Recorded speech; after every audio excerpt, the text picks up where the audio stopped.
जय माता दी। नवरात्रि के पावन दिनों में 8वें दिन पर हम आज करेंगे महागौरी का स्तवन। श्री दुर्गा जी के 8वें स्वरूप को महागौरी कहते हैं। दुर्गा पूजा के 8वें दिन में महागौरी की उपासना का विधान है। इनकी शक्ति अमोघ और सर्वफलदायिनी है। इनकी उपासना से साधक सभी कलेश से धुल जाते हैं, उनके सभी कलेश मिट जाते हैं। हे करुणामयी, जग जननी, स्नेहमयी एवं आनंद देने वाली माँ, आपकी सदा जय है। हे जगदम्बे, पंखहीन पक्षी और भूख से बिलबिलाते बच्चे जिस प्रकार अपनी माँ की प्रतीक्षा करते हैं, उसी प्रकार मैं आपकी दया की प्रतीक्षा कर रही हूँ। हे अमृतमयी माँ, मुझे शीघ्र शीघ्र दर्शन देने की कृपा करें। मुझे ऐसी बुद्धि प्रदान करें जिससे मैं आपका रहस्य जान सकूं। जय जयकार करो माता की, आओ शरण भवानी की। एक बार सब प्रेम से बोलो, जय दुर्गे महारानी की।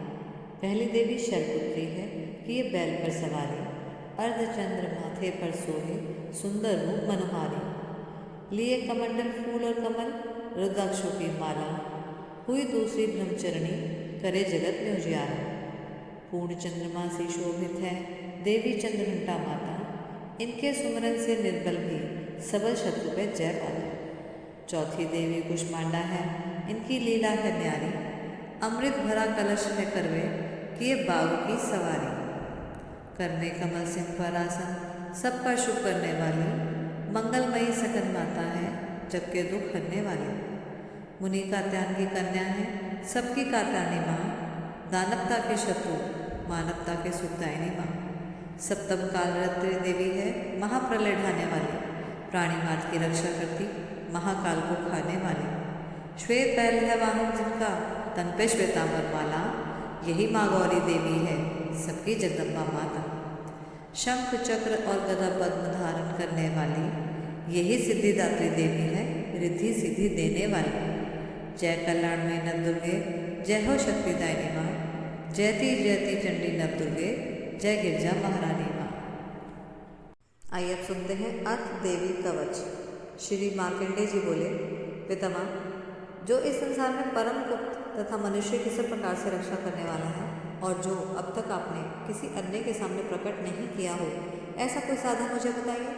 ब्रह्मा जी बोले, ब्रह्मन, ऐसा साधन तो केवल देवी का कवच ही है, जो गुप्त से भी परम गुप्त, पवित्र तथा संपूर्ण प्राणियों का उपकार करने वाला है। महामुने, उसे सुनो।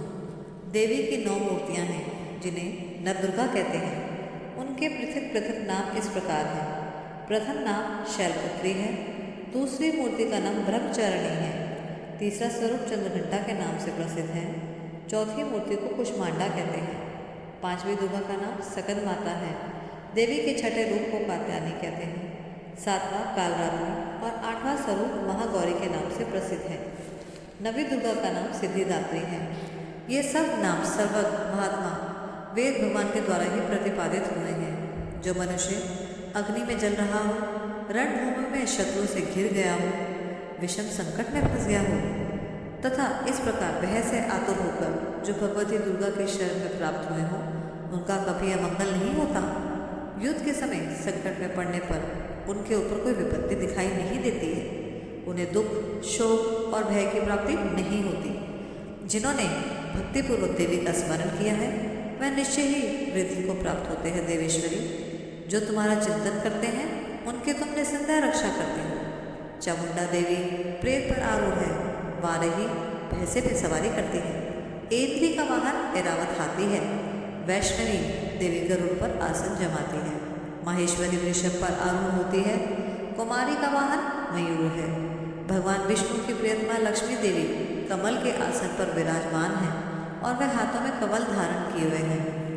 वृषभ पर आरूढ़ ईश्वरी देवी ने श्वेत रूप धारण कर रखा है। ब्राह्मणी देवी हंस पर बैठी हुई है और सब प्रकार के आभूषणों से विभूषित हैं। इस प्रकार ये सभी देवियाँ सब प्रकार की योग शक्तियों से संपन्न हैं। इनके अतिरिक्त और भी बहुत सी देवियाँ हैं, जो अनेक प्रकार के आभूषणों से और शोभा से युक्त तथा अनेक प्रकार के रत्नों से सुशोभित हैं। ये संपूर्ण देवियाँ क्रोध से भरी हुई हैं और भक्तों की रक्षा के लिए रथ पर बैठी दिखाई देती हैं। ये शंख, चक्र, गदा, शक्ति, हल, मूसल, खेटक, तोमर, परशु, पाश, कुंद और त्रिशूल आदि उत्तम शार्दनुष आदि अस्त्र शस्त्र अपने हाथों में धारण करती हैं।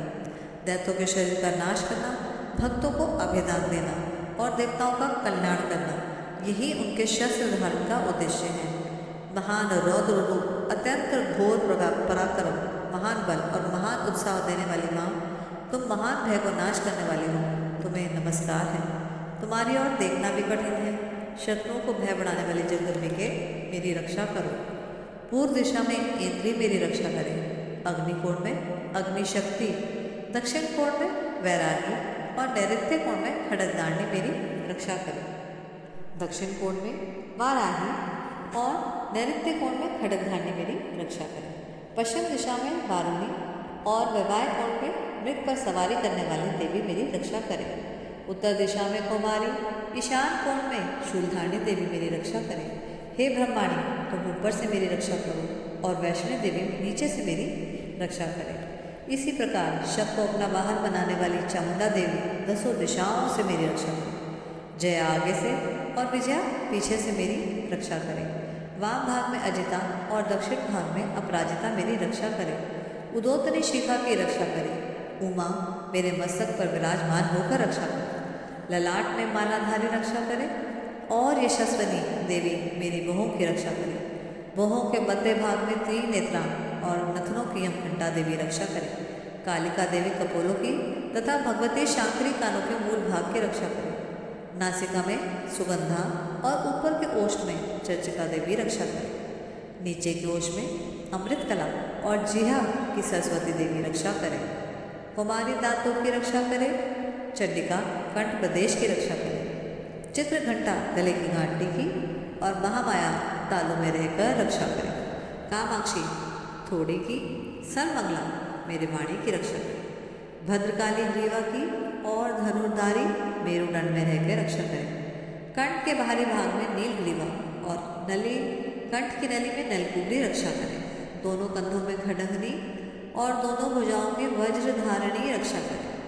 दोनों हाथों की दंडनी और उंगलियों की अंबिका रक्षा करे। शूलेश्वरी नखों की रक्षा करे। कुलेश्वरी कुक्षी पेट में रहकर रक्षा करे। महादेवी दोनों स्तनों की, शोक विनाशनी देवी मन की रक्षा करे।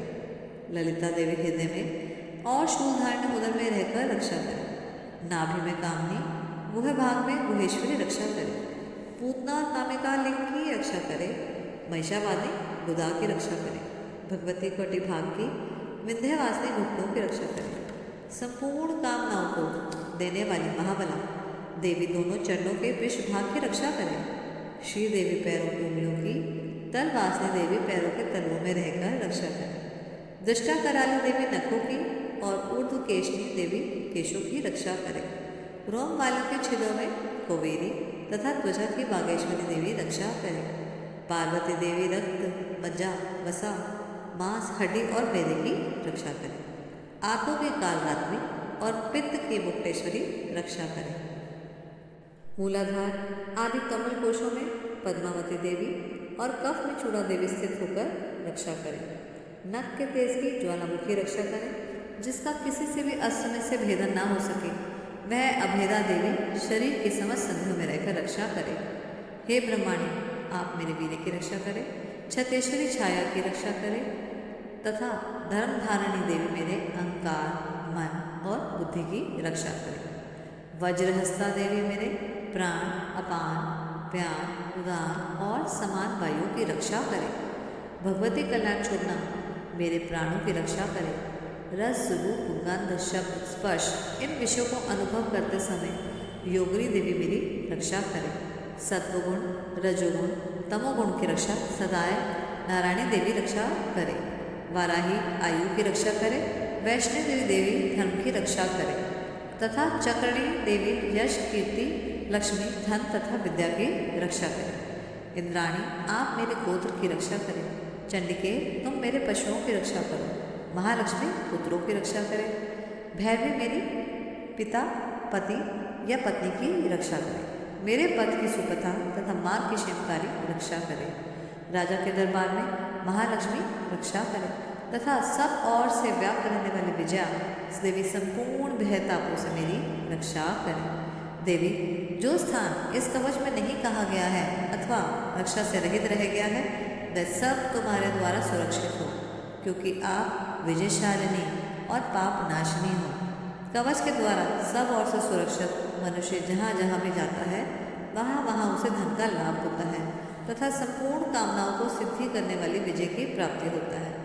वह जिस जिस अभिष्ट वस्तु का चिंतन करता है वह उसको निश्चय ही प्राप्त कर लेता है। वह पुरुष इस पृथ्वी पर महान ऐश्वर्य का भागी होता है। कवच से सुरक्षित मनुष्य निर्भय हो जाता है। युद्ध में उसकी पराजय नहीं होती। वह तीनों लोक में पूजनीय होता है। देवी का यह कवच देवताओं के लिए भी दुर्लभ है।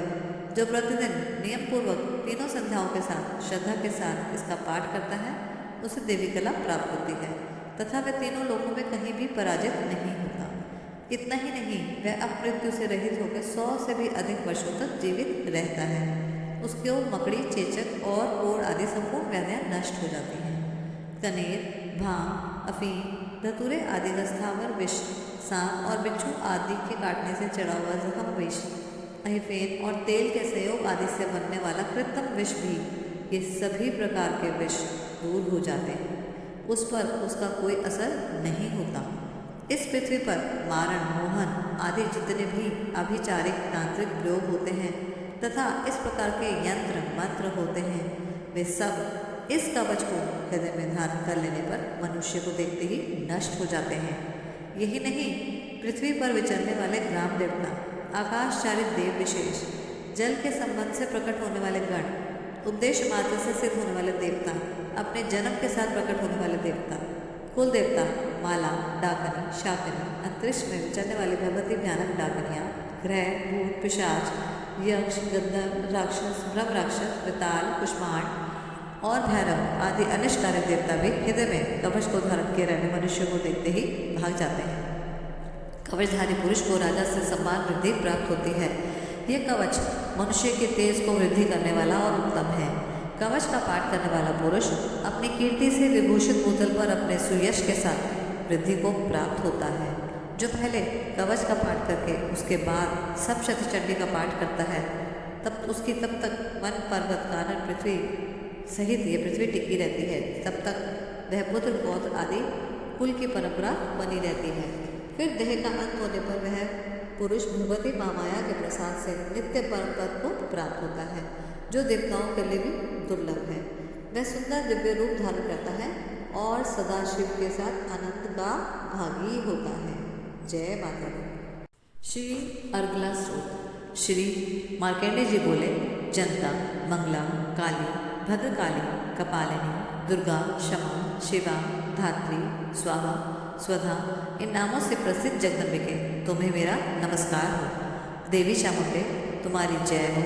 संपूर्ण प्राणियों का कष्ट हरने वाली देवी तुम्हारी जय हो। सब में व्याप्त रहने वाली देवी तुम्हारी जय हो। हे कालरात्रि तुम्हें नमस्कार है। मधु और कैटब वाले ब्रह्मा जी को वरदान देने वाली देवी तुम्हें नमस्कार है। तुम मुझे रूप आत्मस्वरूप का ज्ञान दो। जय, मोह पर विजय दो। यश, मोह विजय तथा ज्ञान प्राप्ति रूपी यश दो और मेरे काम, क्रोध आदि शत्रु का नाश करो। महिषासुर का नाश करने वाली, भक्तों को सुख देने वाली देवी तुम्हें नमस्कार है। तुम मुझे रूप दो, जय दो, यश दो, काम, क्रोध आदि शत्रु का नाश करो।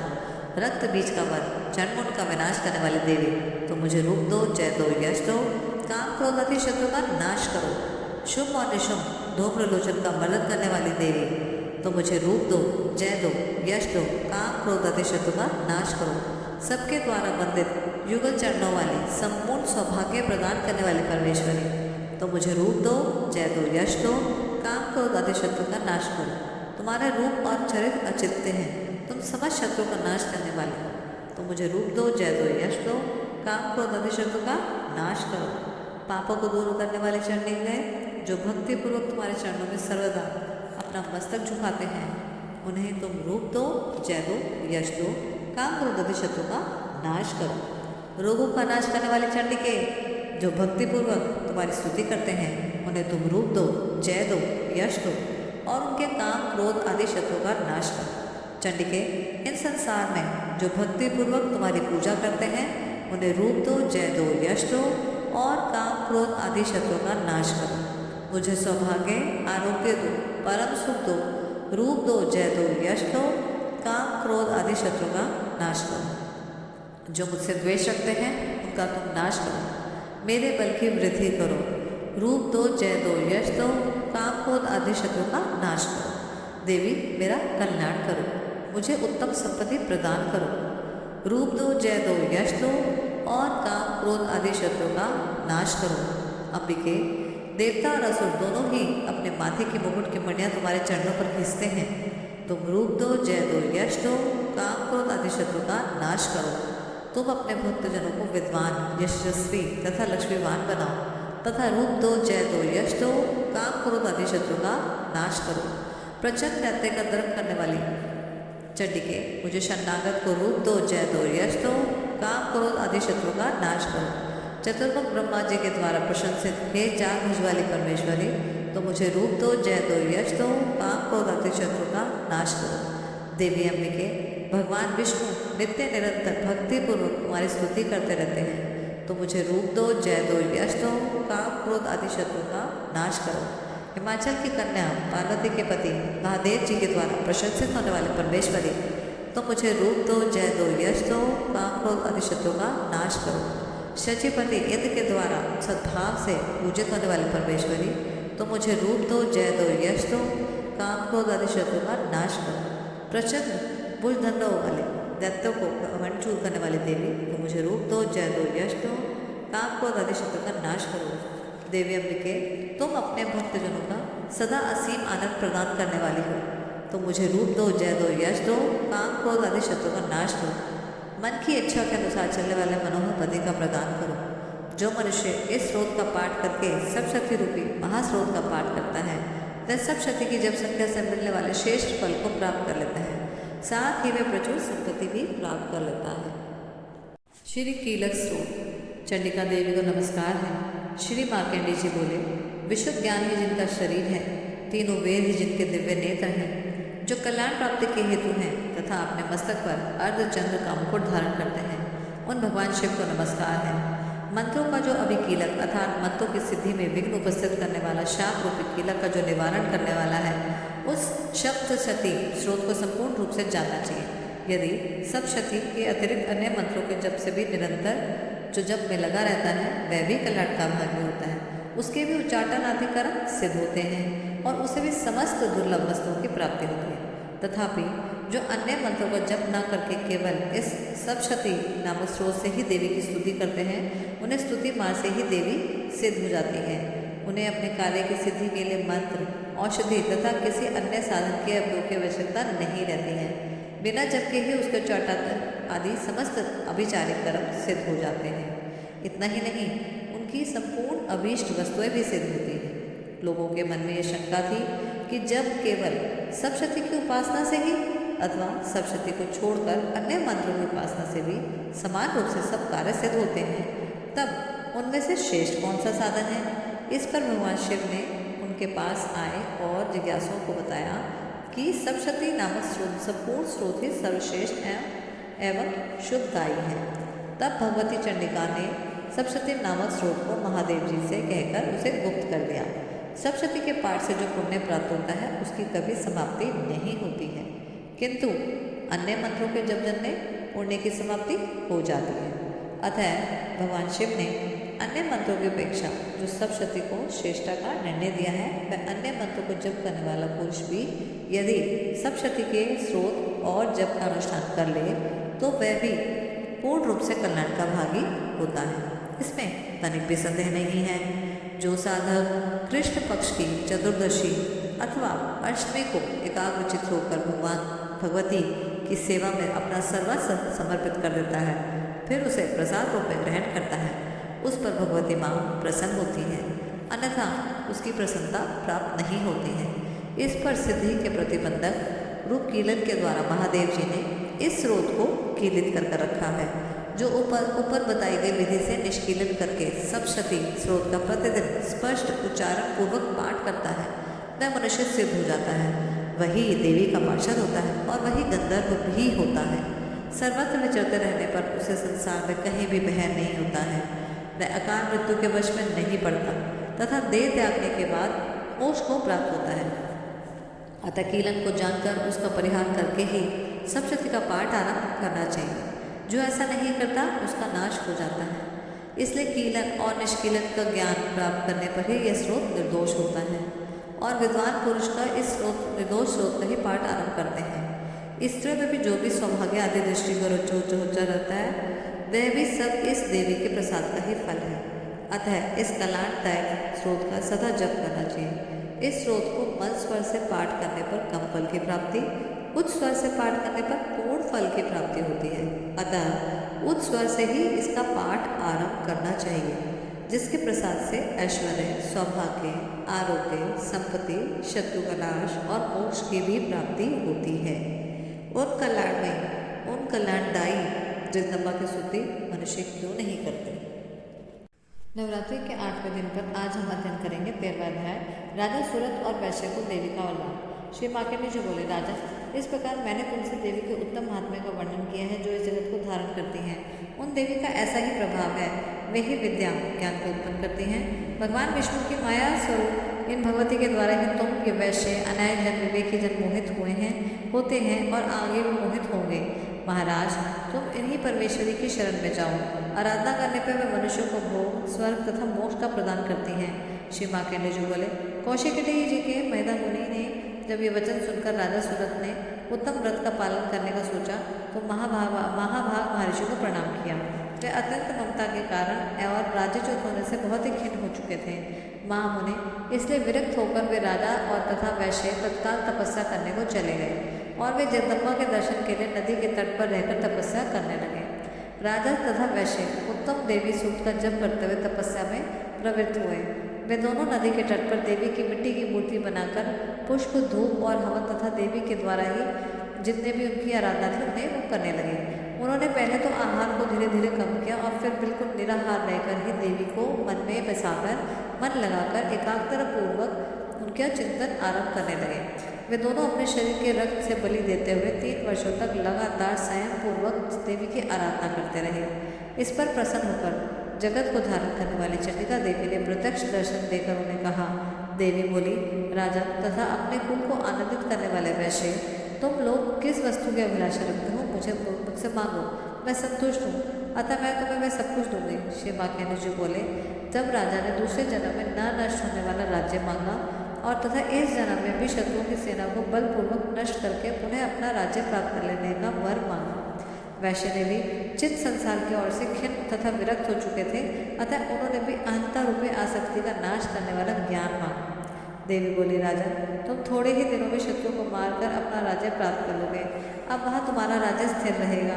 फिर मृत्यु के पश्चात तुम भगवान विश्वान सूर्य के अंश में जन्म लेकर इस पृथ्वी पर सावणिक मनु के नाम से विख्यात हो जाओगे। हे वैश्य, तुमने भी जिस वर के प्राप्त की मुझसे इच्छा की है मैं उसे देती हूँ। तुम्हें मोक्ष के लिए भी ज्ञान प्राप्त होगा। श्री मार्कंडेय जी बोले, इस प्रकार उन दोनों को मनुकूल वरदान देकर तथा उनके द्वारा भक्ति पूर्वक अपनी स्तुति सुनकर देवी अंबिका तत्काल अंतर्धान हो गई। इस तरह देवी से वरदान पाकर क्षत्रियों में श्रेष्ठ सूरत सूर्य से जन्म लेकर सावनी नामक मनु होंगे।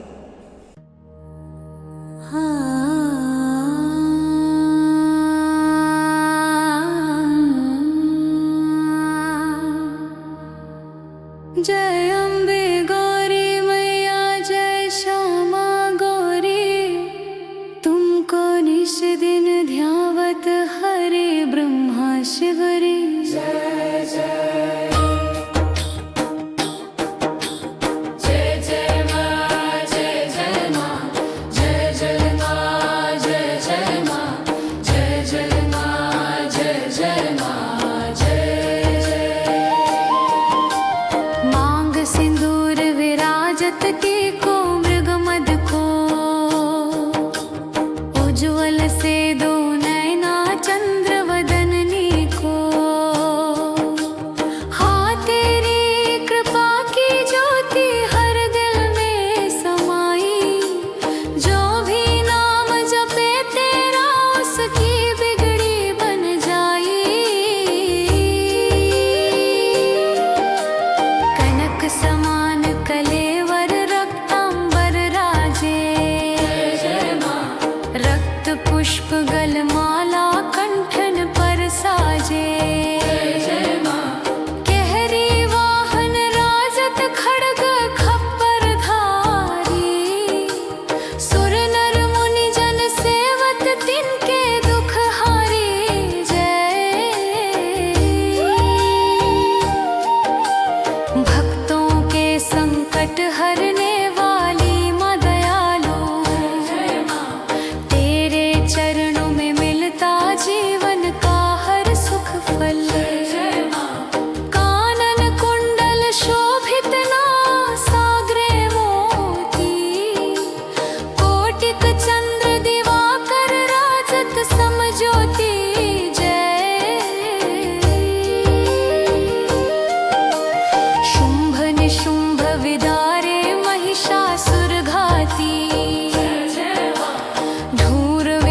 दर्शन नैना निश दिन मदमाती पर अंधकार मिटा कर जीवन में उजियारा तेरे नाम से चलता जग सारा ये सारा चंड मुंड संहारे शोणित बीज हरे मधु कैटभ दो मारे सुर भयहीन करे ब्रह्माणी रुद्राणी तुम कमला रानी आगम निगम बखानी तुम शिव पटरानी ओ नव दुर्गा रूपों में शक्ति तुम ही समाई तेरे दर्शन से हर मन में भक्ति जगाई 64 योगिनी गावत नृत्य करत भैरो बाजत ताल मृदंगारू बाजत डमरू